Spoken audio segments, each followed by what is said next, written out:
அனைவருக்கும் வணக்கம். மீண்டும் ஒரு வீடியோ வாயிலாக பல குமுறல்களை இப்போ வெளிப்படுத்துகிறேன். 2019ஆம் ஆண்டு 2 டிராக்டர் வாங்குறதுக்கு தகுதியான நபருங்கிறதால தான் 2 டிராக்டர் வாங்கியிருக்கேன். இவனு இந்த பிரார்த்தனை பண்ணலைன்னா இன்றைக்கி அந்த வண்டி 2 வண்டியுமே டியூ முடிஞ்சிருக்கும். 2 வண்டி 4 வண்டி ஆகிருக்கும். இன்றைக்கி 4 பேருக்கு நான் வேலை கொடுப்பேன். என் வாழ்வாதாரத்தை முடக்கி, என் குடும்ப வாழ்க்கையை முடக்கி கிட்டத்தட்ட 17 லட்சம் ரூபா முதல்ல. ரைட்டுங்களா? 17 லட்ச ரூபாய்க்கு 2019 பவுன் என்ன விலை? 30,000 ரூபா. இன்றைக்கி இந்த 17 லட்ச ரூபாய்க்கு நான் பவுனில் போட்டிருந்தேன்னா முதல்ல இன்றைக்கி நான் கோடீஸ்வரன். நான் பண்ண தப்பு அதுதான். இவனால இவ்வளோ பாதிச்சிருக்கேன். இல்லை கேர்லெஸ்ஸாக எனக்கு என்னென்னு இருக்கானோ இதுக்கு மேலே இவங்களை இப்படி தான் கழுவி ஊற்றுறது என்னென்னு தெரியல. பணத்தை வச்சுட்டு என்ன தான் பண்ண போகிறானோ. பல தர மனு கொடுத்தாச்சு. யார்கிட்ட? மயிலாடுதுறை ஆர்டிகிட்ட கொடுத்தாச்சு, கலெக்டர்கிட்ட கொடுத்தாச்சு, எஸ்பிகிட்ட கொடுத்தாச்சு, போக்குவரத்து ஆணையர் தஞ்சாவூர் அவருக்கு கொடுத்தாச்சு, இப்போ போக்குவரத்து ஆணையர் சென்னை கிண்டி அவர்களுக்கு பல தடவை கொடுத்தாச்சு. என் கையெழுத்து இல்லைங்கிறத, ரிவிஷன் இல்லைங்கிறத கொடுத்தாச்சு. இப்போ லாஸ்ட்டு ஃபைனலாக என்ன முடிவுக்கு வந்திருக்கோம்னா 2/1/2026 அன்றைக்கி தலைமை செயலகத்தில் உண்ணாவிரதம் அறிவிக்கிறேன்.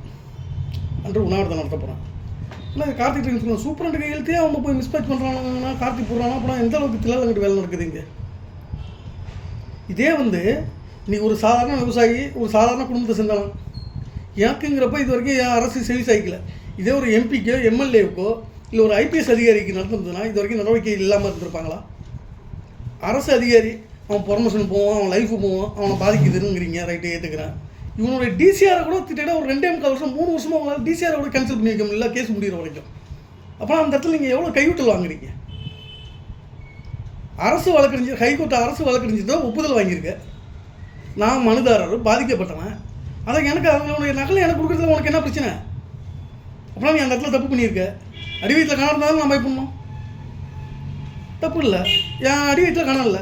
எல்லாத்துக்குமே சமூக வலைதளங்களை வெளியிடுறேன், வெளிப்படையாக பேசுகிறேன். ஆர்டிஐ மேட்ரு வரைக்கும் எல்லாத்தையும் வெளில கொண்டு தரேன். இது வரை என் ஜாதியை மாற்றி போடணுன்னு என்ன அவசியம் இருக்குது? சரி, அவங்க தான் போட்டிருக்கானோ செட்டில் கேஷுன்னு, ரைட்டு. எனக்கு அதுலேயே ஒரு கம்யூனிட்டி சர்டிஃபிகேட் கொடுங்க. இந்த மாவட்ட நிர்வாகம் அரசு சலுகையிலாவது பெற்றிருக்கிறேன். நடவடிக்கை தான் எடுக்க மாட்டீங்க. செட்டில் கேஷுன்னு போட்டிருக்கான். அதுலேயே எனக்கு கம்யூனிட்டி சர்டிஃபிகேட் ஒன்று கொடுத்துருங்க. நான் அரசு சலுகையாவது பெற்றுக்கிறேன். இதாவது செய்யுங்களா?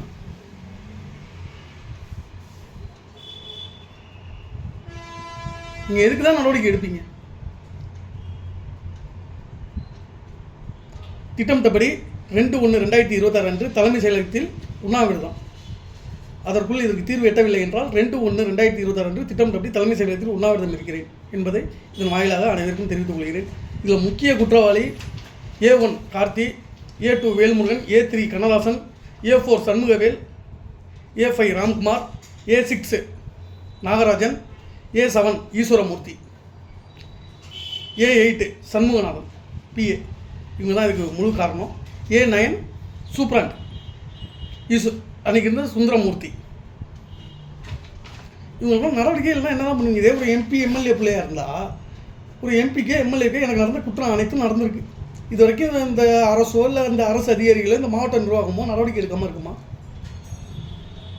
அப்போனா ஏழைகளுக்கு ஒரு சட்டம், MP எம்எல்ஏக்களுக்கு ஒரு சட்டம், பணபலம் உள்ளவனுக்கு ஒரு சட்டம், அரசியல் பலம் உள்ளவனுக்கு ஒரு சட்டம். இல்லை எதில் போய் நிற்க போகுது? சட்டம் தன் கடமையை செய்தோ இல்லையோ, ஆனால் என்னுடைய வைத்தியத்தை சும்மா விடாது. இவங்களுக்கெல்லாம் நான் சொன்ன 9 பேர் அறிவிச்சிருக்கேன் குற்றவாளியாக. அந்த 9 பேருக்குமே நல்ல சாவுங்கிறது கிடையாது, எழுதி வச்சுக்கிங்க. இப்போ தான் ஒரு 60 பவுன் நகை, 30 லட்ச ரூபா திட்டு போயிருக்கு மார்ச்சில் ராம்குமார் வீட்டில். இன்னும் இருக்குது. இதில் மட்டும் எல்லா வீட்லேயும் நடக்குது. இல்லை எந்த மாற்று கருத்தும் கிடையாது. கேவலம் இதை நான் பொதுவெளியில் பேசக்கூடாது. என் காதில் வந்தது தான் சொல்கிறேன். நான் கண்பட பார்க்கல, அதுக்கான ஃபோட்டோ கிடையாது. இப்போ மினி பஸ் பர்மிட்டு வெரிஃபிகேஷன் கொடுத்தாங்க. பர்மிட்டு புதிய வழித்தளங்கள் வாங்கினாங்க. அதில் மோட்டார் வாகன சட்டப்படி மோட்டார் வாகன அலுவலகத்தில் எந்தெந்த தரத்துக்கு புதிய பர்மிட் வழங்குறங்கிறத இப்போ நோட்டீஸ் அறிவிப்பு பலகையில் நோட்டீஸ் ஓட்டணும். அந்த நோட்டீஸை ஒரு ட்ரைவிங் ஸ்கூல் கிழிச்சு போட்டிருக்காரு. இதனால் அரசு அலுவலகத்தில் உள்ள நோட்டீஸ், அறிவிப்பு பலகையில் உள்ள நோட்டீஸை ஒரு ட்ரைவிங் ஸ்கூல் உரிமையாளர் கிழிச்சு போடுறாரு. அவருக்கு 2 மினி பஸ் பர்மிட் கொடுத்துருக்காங்க. சாப்ரேஜ் போட்டு வச்சுருக்காங்க, ரன் பண்ணல, பர்மிட்டை கொடுத்து வச்சுருக்காங்க. இதே ஒரு சாமானிய மனிதன் போய் அரசு அலுவலகத்தில் ஓட்டி இருக்க ஒரு அறிவிப்பு நோட்டீஸை கிழிச்சா இந்நேரம் இந்த மாவட்டம் என்ன கொந்தளிச்சிருக்கும், இந்நேரம் அவன் குடும்பம் என்ன கெதியாக இருக்கும். ஏன்னா இவனால தான் அவனுக்கு அங்கே பணம் போகுது. ட்ரைவிங் ஸ்கூலால் தான் இவன் மஞ்சள் ஒழிச்சிட்டு இருக்கான். யார்? எம்இயும் ஆர்டிஓவும்.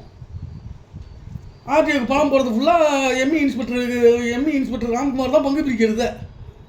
எங்கே? சுந்தர் ஜவுளி அவர் தங்கச்சி வீட்டில் தான் பணம் ஃபுல்லாக கார்த்திக் ட்ரைவிங் ஸ்கூலுக்கு தான் போகுது. கைவிட்டல் பணம்லாம் கார்த்திக் கொண்டு போய் சுந்தர் ஜவுளி வீட்டில் கொடுக்குறாரு.